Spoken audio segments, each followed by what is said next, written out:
listened to him. Rain listened to him. He just didn't pray out of desperation because I don't want to lose my house. But he showed cosmic confidence. I like that. He showed that all of the elements obeyed him, knowing that it was a benefit to do it. How many of you feel that life knows the benefit of following your instruction? See, one of the greatest steps of faith in walking as a king is to know that life is benefiting by following your instruction. And see, the way we feel is based on how we think of our inward companion. See, we talked about it last night that loneliness is a reflection of an incompatibility issue between you and the spirit within. When you feel neglected, or if you haven't recognized it, you feel alone. But when you recognize the king within you, you feel rich. Our present vibe in life, let me see you do this. Just do this wherever you are. Now, if you're driving, don't do this. If you're driving, don't let go of the wheel. You keep the wheel and you just let me talk. You don't you do this. But just do this. The vibe in your life, the present vibe in your life, is a reflection of the compatibility that you have with wisdom. It's knowing that within me is wealth. And when your companion is rich, you are rich. But if you feel poor, it means you don't feel the wealthiness of your companion or what's within you. If what's within you is religion or religious, you're going to always feel poor. But if there is a person, a companion of wisdom within you, your life is going to take on the reflection of the strength of the companion. How many of you know what I'm saying? So this is what we shared last night, that everything is listening to us. And when you know that you are heard, you are not afraid of your request. When you know that you are heard, you're not afraid of your request. When you know that you are heard, you can speak to your own life and tell it to give you what you have need of, and it will give it to you by way of an experience. When you know what you need, you can speak to yourself. See, when God created everything, he spoke to things. And when he wanted a man, when he wanted humanity, he spoke to himself. When he wanted offsprings, he said, let us create, or let us. How many of you have ever said, let us, to your own self? How many of you have ever said, let us, to your own self? How many of you have ever spoke to yourself knowing that the creative power within you is going to produce what is going on? You speak to yourself. When you speak to yourself, your body will give you what you say when you speak. But you have to speak knowing that you are heard, and that you're influential, and that whatever you are speaking to wants to hear you. Have you ever had a relationship and you spoke to someone and you just knew they didn't want to hear you, and it sounded like you were nagging? Do you feel that if you speak to yourself that your soul will consider you nagging? See, whenever you speak, you have to know that whatever you're speaking to wants to hear what you have to say. This is the beginning foundation of what we call faith and confidence. See, prayer is not just saying, Lord, I just want you to cut my lights on. Lord, help me with rent. Lord, help me. Lord, just make him shut up, Jesus. Lord, make her close her mouth. Any way you want to help. Any way you want to make her close her mouth. Make her shut her mouth. You know, that's hope. That's not prayer. That's hope. You understand? That's desperation. But when you speak, you have to know that whatever you're speaking to wants to hear what you have to say. See, this is the power of Christ. This is the power that we've been given. Not just Holy Ghost power to, I don't want to sin, I don't want to cuss. But this is the power. When you speak, whatever I'm talking to wants to hear what I'm saying. Do you feel that when you talk, whatever you're speaking to was waiting to hear you? Because when you speak to a waiting individual, they're going to celebrate the conversation with manifestation. See, when you speak to waiting a waiting partner, when you speak to a waiting listener, they are going to reward you with manifestation. They want to hear what you say. Do you feel when you speak that the atmosphere was waiting to hear from you? And because it's excited at the conversation, it will produce from the conversation. So I'm putting something in your mind. I want you to see it. That when I talk, whatever I'm talking to wants to participate with me. Whatever Wendy, Carol, Sheila, Yvette, Jason, Bridget, Daryl Turner, how you doing? All of you guys that are on. Some names I've missed. Yvette, July. Yeah, whatever, and Carol, whatever I'm speaking to wants me to talk to it. Now, see, this sounds really good. It sounds good, but there is an experience. See, this is where it has to become, hey, Bridget, this is where impartation comes in. Impartation is taking theory, cool, exciting theory, and loaning your life as a sacrificial offering to the theory. How many of you have given your life without barrier to your theory?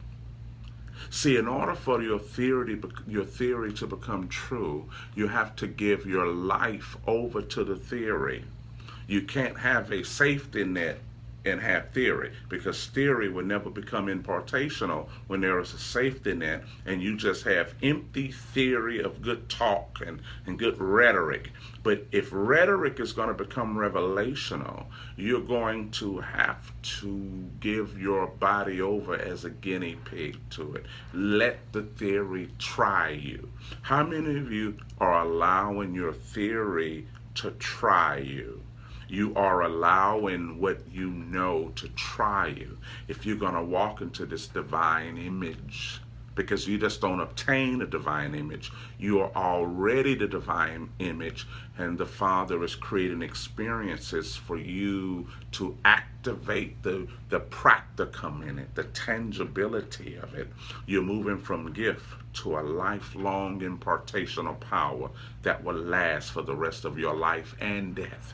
That impartation will reside within you all of your life, whether you're present or not.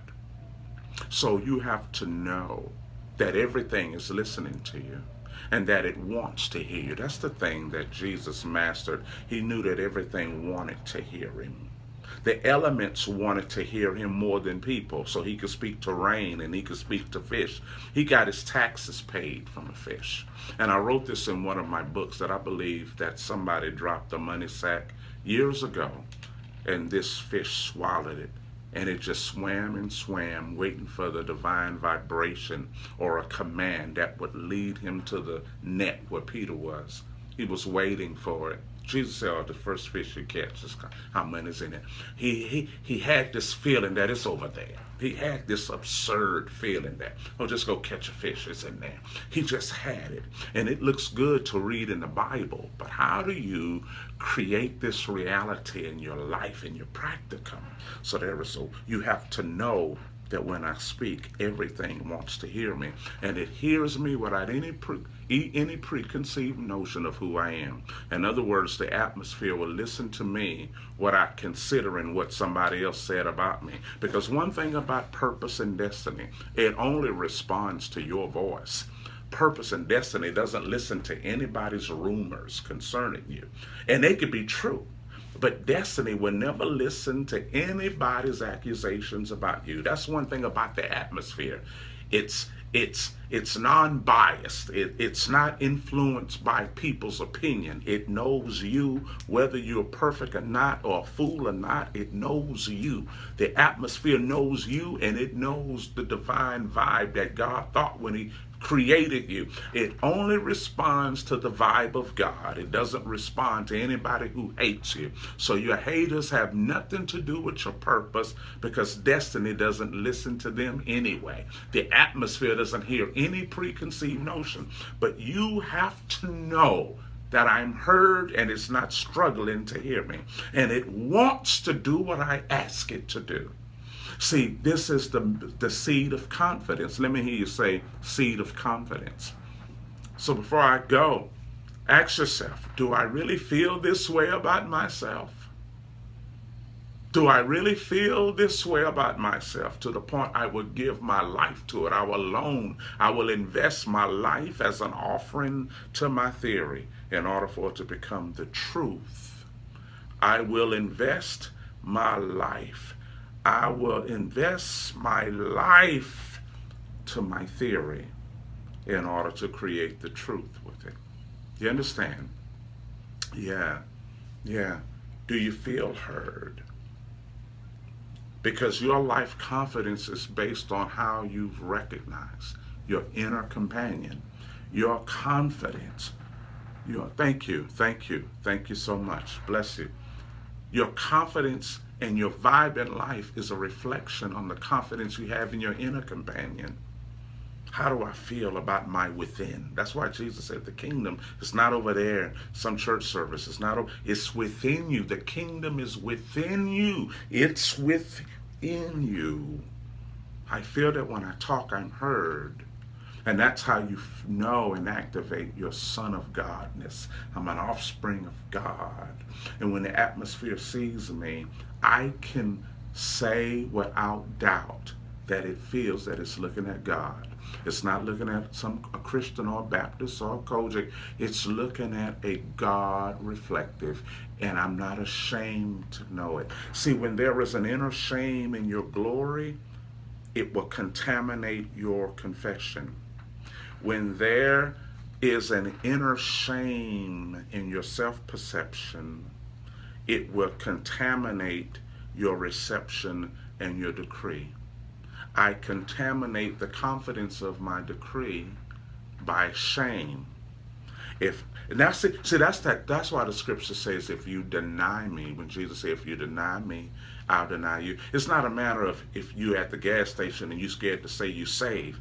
Because we read that as though it's saying, I'm saved. I'm going to say I'm saved in front of everybody. And if I'm scared to say I'm saved in front of everybody. No, if I deny my identity by inward shame, it will deny me. See, that's what it means. If I deny it by shame, if I feel that I'm unworthy of it, if I feel the shame and I deny my divine life, then it will deny me. Because whatever you deny can't endorse you. Whatever you deny cannot endorse you. Whatever you deny by shame cannot endorse you publicly. Everybody can say, I'm saved and I go to this church where the pastor, O.J. Cafe, is my pastor. Now, anybody can say that. But the thing is, when you deny the equality with God, when you deny it by feeling of hopelessness and embarrassment and disqualification, say whatever you mentally deny will publicly deny you. Raise your hand if you know what I'm talking about. Just let me know. I won't be on here long. I don't want to bore you. I'm going to go and have lunch. I just wanted to share this before I go. Yeah, when I deny it by lack of confidence, when I deny it by emotional stability, when I deny it by confidence, when I deny it, when I'm just talking and it feels like I'm just talking, but there is no connective with my emotion. I'm talking and I just want to make sure people don't think I'm lying. See, when you know you're telling the truth, there is no fear of others, of the opinion of others, to think that you're lying. I don't care about lying when I know I'm telling the truth. What's your name? Just say your name. Everybody, just say your name. Just say your name. Now, you're confident saying your name. There is no issue. There is no issue that says you're lacking something. You need no theological understanding to say your name. When you say your name, there's a confidence so powerful you don't even think you're wrong. You don't even think about wrong when you say your name. You say Daryl. You don't even think, could I be wrong? You don't even be thinking. You don't even feel it. So when you know that you're the God image and that everything hears you, when you said it, did it feel like you were saying your name? See, even when you said it, did it feel like when you